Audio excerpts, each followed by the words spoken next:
Hello students, ये जो topic हम लोग कवर करने जा रहे हैं ये नीट और मेडिकल परीक्षा और इंजीनियरिंग एंट्रेंस के लिए काफ़ी उपयोगी है। साथ ही अन्य प्रतियोगी परीक्षा के लिए भी उपयोगी है। इसमें नॉर्मली जो ऑक्सीडेशन नंबर का कैलकुलेट हम लोग करते हैं उस मेथड से नहीं किया जाएगा, बल्कि एक विशेष टेक्निक है जिसमें हम लोग पहले उसके स्ट्रक्चर लिखते हैं और फिर उसके ऑक्सीडेशन नंबर को कैलकुलेट करते हैं। जैसे कुछ यहाँ उसे हम लोग एवरेज ऑक्सीडेशन नंबर के नाम से जानते हैं। जैसे कुछ एग्जांपल है जो कि प्रीवियस ईयर का क्वेश्चन भी है।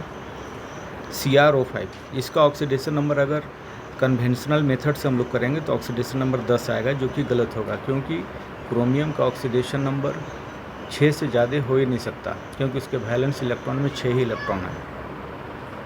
तो फिर उसके स्ट्रक्चर को लिखना होगा और उसके स्ट्रक्चर के अनुसार यहाँ पर हम लोग देखेंगे कि 2 पेरोक्साइड बॉन्ड है। इस वजह से यहाँ पर -1 चार्ज और यहाँ पर भी -1 और इस ऑक्सीजन पर जहाँ मेरी उंगली है वहाँ पे -2 ऑक्सीडेशन चार्ज इसका आएगा। तो ओवरऑल क्रोमियम के ऊपर +6 ऑक्सीडेशन स्टेट होगा और यही इसका राइट आंसर होगा। सिमिलरली एक दूसरा क्वेश्चन कैरो एसिड H2SO5 का भी है, जिसका फिर हम लोग स्ट्रक्चर लिखेंगे तो देखेंगे कि यहाँ भी पेरोक्साइड बॉन्ड है और इस पेरोक्साइड बॉन्ड के चलते S का ऑक्सीडेशन स्टेट +6 होगा।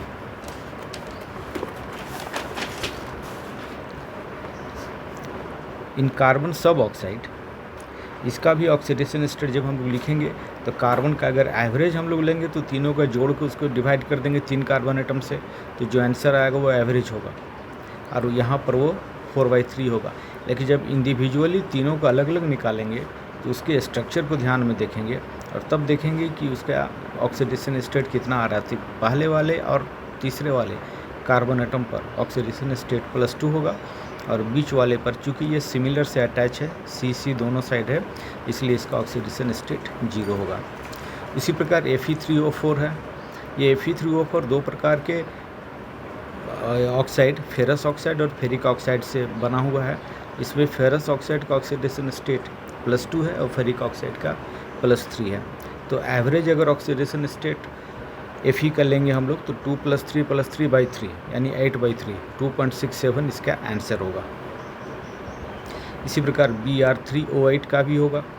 उसके स्ट्रक्चर को लिखेंगे और फिर उसको हम लोग कैलकुलेट करेंगे तो फाइंड करेंगे कि Br का जो ऑक्सीडेशन स्टेट होगा एवरेज के रूप में 16/3 होगा और सभी का अगर अलग अलग निकालेंगे तो फर्स्ट और थर्ड कार्बन एटम का 6 होगा और सेकेंड का 4 होगा।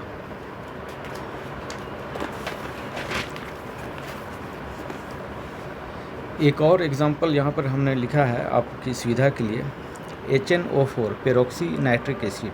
अगर इसका सिंपली कैलकुलेट करेंगे तो X का ऑक्सीडेशन स्टेट +7 होगा, जो कि रॉन्ग है, क्योंकि नाइट्रोजन का ऑक्सीडेशन स्टेट 7 हो ही नहीं सकता, क्योंकि उसके वैलेंस इलेक्ट्रॉन में जितने इलेक्ट्रॉन होंगे उससे ज़्यादा उसका नहीं हो सकता। तो उस हिसाब से फिर HNO4 का स्ट्रक्चर जब हम लिखते हैं तो देखते हैं कि एक पेरोक्साइड बॉन्ड है और उस वजह से फिर oxidation number of nitrogen in HNO4 +5 आएगा। तो ये टॉपिक काफ़ी ही इम्पॉर्टेंट था और परीक्षा में नॉर्मली 2-3 नंबर का क्वेश्चन ये आता ही है और ये 2-3 नंबर आपके लिए बहुत ही इम्पॉर्टेंट होगा, जो कि नीट परीक्षा या अन्य प्रतियोगी परीक्षा में आपको अच्छी रैंकिंग लाने में मदद करेगा। Thank you.